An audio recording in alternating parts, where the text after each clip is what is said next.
Okay, go ahead and do number 1. You know how to factor and solve, so go ahead and factor and solve number 1. Go ahead. Okay, so how do I start this off? Yeah, it's AC. So A is 6x squared, C is negative 5. So AC would be negative 30x squared. So what multiplies to negative 30x squared that adds to negative 4? What multiplies to 30 that adds to 4, or negative 30 to add to negative 4?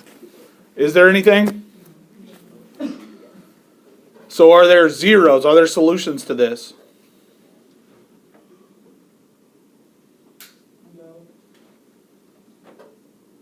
It was kind of a trick question. I set you up. I did. I tricked you a little bit. There are solutions to this. We just can't find them by factoring. So that must mean they must not be whole number answers, right? Because generally when we factor, we find whole number answers. So there are zeros here, there are solutions here, but we can't find them by factoring. So we need some alternative methods of finding zeros or solutions. And today we're going to learn probably the most important one. Okay, this is the one that you will use most of the time. Still, you might factor some because that's what you guys learned first. Okay, but you'll find, and it looks kind of hard at first, but I promise you as you practice it more, it'll get easier. Okay? All right, so first we need to remind ourselves of the standard form of a quadratic, because it's going to be super important that we can identify A, B, and C. So remember, it is y equals ax squared plus bx plus c.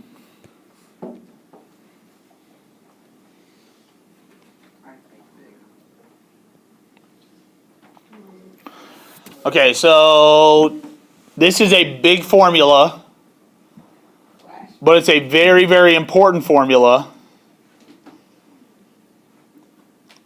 So we have a song for it. Lauren loves singing. Y'all ready? This is my choir block, so I expect big things right now. There are lots of choir kids in here. I'm not a choir, but I'm also very good at singing. Okay. Do you guys know the song Pop Goes the Weasel? No. We're not singing Pop Goes the Weasel, but do you know the song Pop Goes the Weasel? Da da da da da da da da da da. Did y'all have a Jack in the Box growing up? That's probably the song that was on the Jack in the Box. Okay, here we go. So I am going to, this is the progression that we're going through, okay? I'm going to write it so y'all can see how big and scary it is. Then I'm going to sing the song for you. Yes, that's right. Mr. Craw can sing a little bit. And then we are all going to sing. As a unit? You mean the choir? No, we're all going to sing. It's going to be great. Okay, here we go. All right, so the formula is, I'm just going to talk through it the first time. So guys, focus. I know I got y'all off track with singing, okay? But I'm going to write it down. You guys copy it down with me, please, okay? Here we go. So it is x equals, because remember, this is a way to find those zeros or x values, the x-intercepts, right?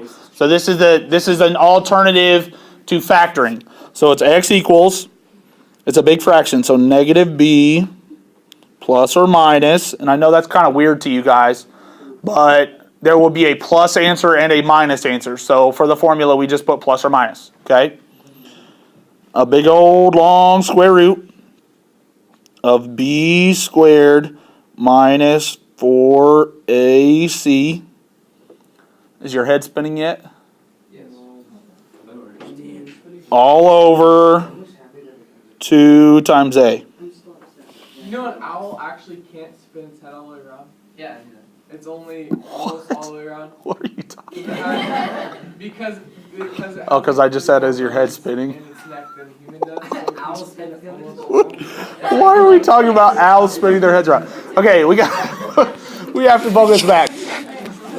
Okay. All right, so you guys ready for the song? Well, yes, sir. All right, here goes the song. You ready? So you got to follow along with me. Because you guys are going to have to sing this in a second, so you got to pay attention, okay? Here goes. And again, it's to the tune of Pop Goes the Weasel. You ready? X equals negative b plus or minus the square root of b squared minus 4ac all over 2a. Yeah? Should I take a bow? Thank you. Are y'all ready to sing with me? Oh, we're going to sing until I see every mouth moving. You better believe it. We are singing. All right, here we go. You ready? All right, I'll go slow, so you guys got to sing with me. Just try. Don't be awkward. Okay, just try. Okay, you ready? X. Yeah, okay. I just wanted to make sure there were people actually singing. Okay, here we go. X equals negative b plus or minus the square root of b squared minus 4ac all over 2a. Why do I see everybody singing except for the choir people? Y'all just sitting there laughing at people. Don't be mean. Lauren and Corinne sitting there laughing at people because I can't sing. It's okay. All right, we're going to sing one more time. Let's sing one more time. Okay, we got to sing one more time because we have to learn this. This will be on your test. There is a singing portion. Not really. Okay. All right, here we go. All right, everybody has to sing this time. Here we go.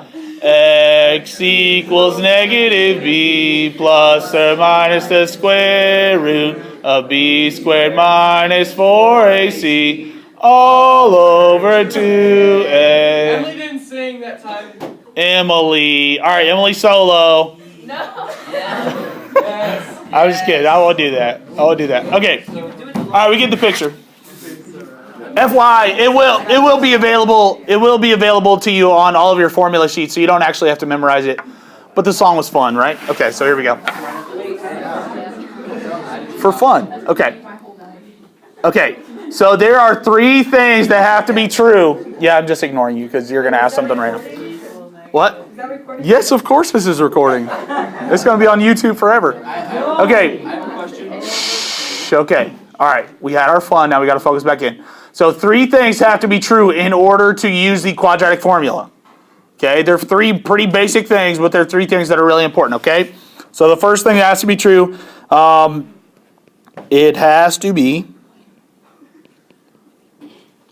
ding, ding, ding, a quadratic.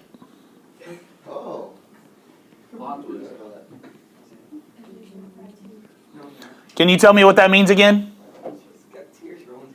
What's a quadratic? The highest exponent is 2. Highest exponent is 2, right?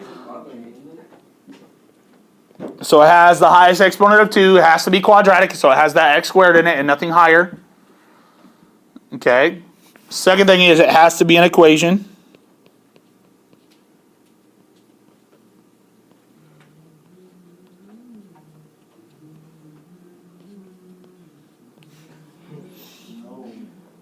How do I know something's an equation? Has an equal sign. Okay, because if it's not an equation, all I'm doing or all it's asking me to do is just factor. Okay, you can't use the quadratic formula instead of factoring in order to factor something, if that makes sense. Okay, so the quadratic formula does not help you factor. That's a common misconception. It only helps you solve. So it can be used as an alternative to solve, an alternative to to factoring in order to solve. But it has to be an equation. And the last thing, what does the quadratic formula help us find? What did factoring and solving help us find? Zeros. So the quadratic formula helps us find zeros. In order to find zeros, it has to equal 0. Okay? So if your quadratic formula is not set, or your quadratic equation is not set equal to 0 first, you have to get it that way. Okay, so let's practice this a couple times. I'm going to give you some steps, okay? So here we go with example 2. All right, so in order to find the zeros, it's set equal to 0, okay? And now the first and most important thing is identify A, B, and C, because that's the only way we're going to be able to plug it into our formula, okay? So what is A here? Negative 2. That's a number in front of x squared. And we've been practicing this with the vertex formula. Okay? What is B? B is the number in front of x. That's 7. And what is C? -5. The number all by itself. That's negative 5. Okay. All right. So now, first step is plug it in. And you'll be able to kind of consolidate some of these steps as we get better. But for now, we're just going to plug it in first step. So x equals negative b. So b is 7. So negative b is negative 7. Plus or minus a big old long square root. Remember what goes inside the square root? B squared minus 4ac. Okay, so b squared. So what's b squared? 7 squared is 49. So I'll go ahead and do that and put 49 in. Minus 4 times a. What's a? Negative 2 times c, which is negative 5. Sir, do you know the quadratic formula song? Yeah. You do? See? See? Everybody knows it. You want to sing it? No. Okay, I didn't think so. All right. Thank you. You actually use it a lot. Yes! Yes! That's what I'm talking about. Did you come up with that? Did you pay him to come in? I did not pay him. Okay, but that was glorious. Okay. Someone told me they were going to sing. Okay, and then don't forget about all over 2a, right? All over 2a. Okay. So what is so 2 times a is negative 2. Okay, so I plug it in, and here is my suggestion to you. Work out what is underneath the square root first. Okay? So x equals negative 7 plus or minus, and now let's work out what's underneath the radical. Okay? Let's consolidate it down into just a number. So remember, I have to do multiplication before I add or subtract. So I have to do this stuff back here. So what is negative 4 times negative 2? 8. 8. 8 times negative 5 -40. is negative 40. So I am going to mark this back part out and stick negative 40 back here. Okay, because negative 4 times negative 2 times negative 5 is negative 40. So then what is 49 minus 40? 9. So 9 goes under the square root. All over. And then what's 2 times negative 2 down on bottom? Negative 4. Okay. So those are the two parts that I did. I worked out the part underneath the radical, and I worked out the stuff that's on bottom. Okay, at this point, there are 2 routes to go. Sometimes you will be able to get a square root. Sometimes you won't. Okay? If you are able to get a nice square root like we can in this problem, I'm actually going to get 2 answers, an x equals and an x equals answer. Some problems, if I cannot work out the square root part, I am just going to kind of leave it like this, simplify the square root, and then leave it like this. Okay? Does 9 have a nice square root? Yeah, the square root of 9 is 3. So I am going to rewrite it. X equals negative 7 plus or minus 3 over negative 4. So all I did was replace the square root of 9 with 3. How many answers is this? 2. Because of the plus or minus. So I'm going to do one answer up. I'm going to do plus up and minus down. So plus up, that'd be negative 7 plus 3 over negative 4. And down will be the minus part. Negative 7 minus 3 divided by negative 4. You guys see where we get those 2 answers? Oh, that's why you have. That's why this plus or minus is right here. Because I have one answer that's plus, that's up here. And one answer that's minus, that's down here. So only after you simplify all the numbers down, that's when you break it into the plus or minus part and now work out your 2 answers. Okay? All right, so let's finish it here. So what is negative 7 plus 3? So I have negative 4 over negative 4, which is 1. There's one answer. And then down on bottom, what is negative 7 minus 3? Negative 10. So I have negative 10 divided by negative 4, which will just be 10/4 or 2.5? 2.5? Yeah, because it'd be like 5 over 2. So 2.5.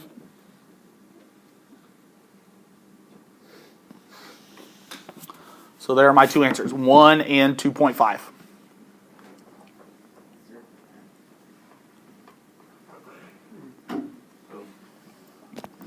That is the quadratic formula.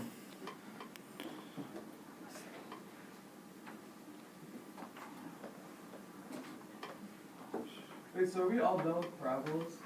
No. Because this is, so think about the sketch of the graph. It's actually a good question. Because think about the sketch of the graph. So now I'm going to have a 0 over here at 1, 2.5. So there will be my zeros. And then I'll find the vertex the same way I've always found the vertex. And then I'll have a nice little, oops, I missed it, but you get the picture. Okay, I have a nice little parabola there. Okay, so it's just an alternative to factoring and solving, because factoring, there's no way we would ever be able to get 2.5 out of factoring. Okay? Actually, you could, I don't know.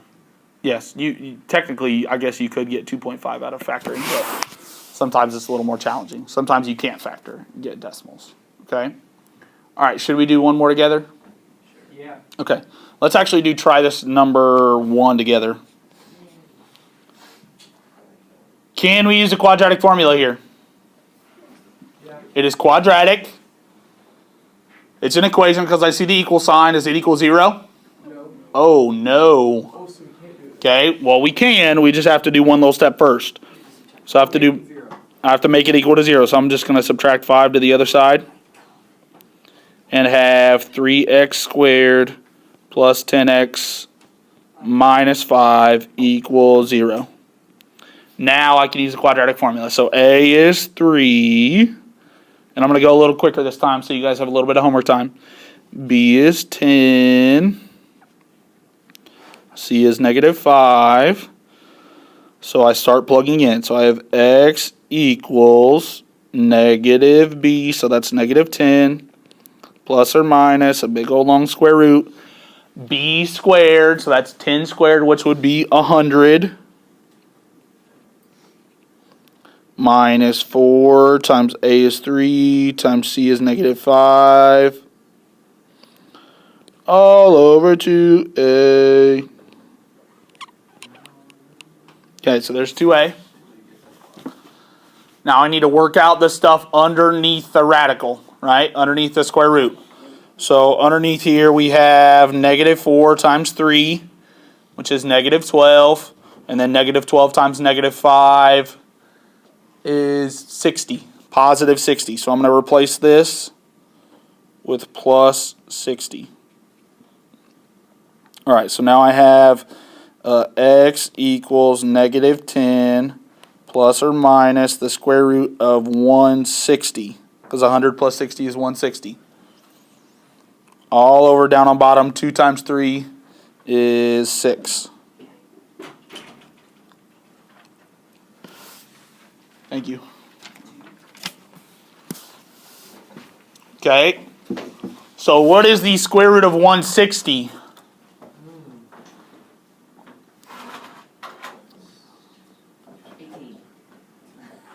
It doesn't have a nice square root.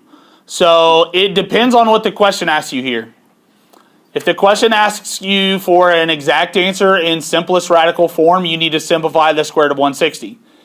If you are trying to do any kind of real life example, or it asks you for an approximation, I would put 160 in my or square root of 160 in my calculator and get a decimal and just round to the nearest tenth or hundredth. Okay.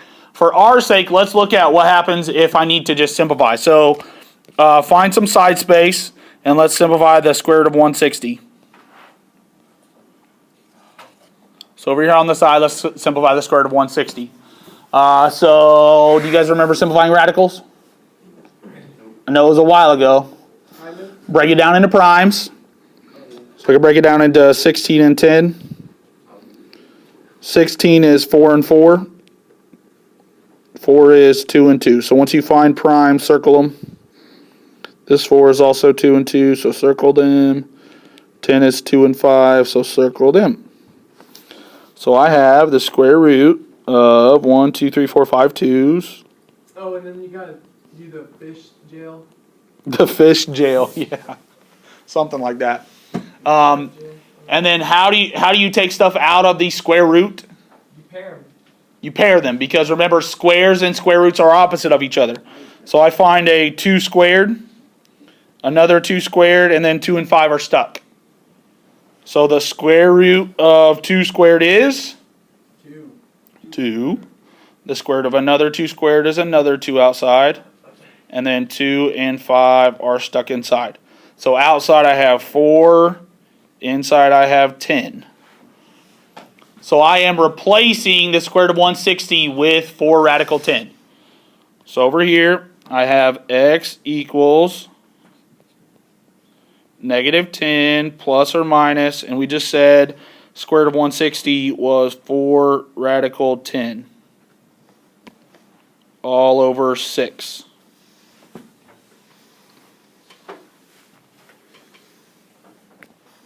Okay, there's only one more thing I can do here. So did everybody follow me there? All I did was simplify the square root of 160 into 4 radical 10. There's only one more thing I can do here. I'm not going to break it into a plus answer and a minus answer, because generally that's not acceptable to do. Okay, so since I have a square root still in my answer, I'm going to kind of leave it like this, but I need to simplify. Do you guys notice with this answer here that all of the numbers outside the radical are all divisible by 2? 10, 4, and 6 are all divisible by 2. Y'all notice that? So just as if I had a fraction that I needed to simplify, I would simplify it. So I have, for my final answer, x equals, I'm going to divide -10 divided by 2, so that's -5 now, plus or minus, divide 4 by 2, so 2 radical 10, all over 6 divided by 2 is 3.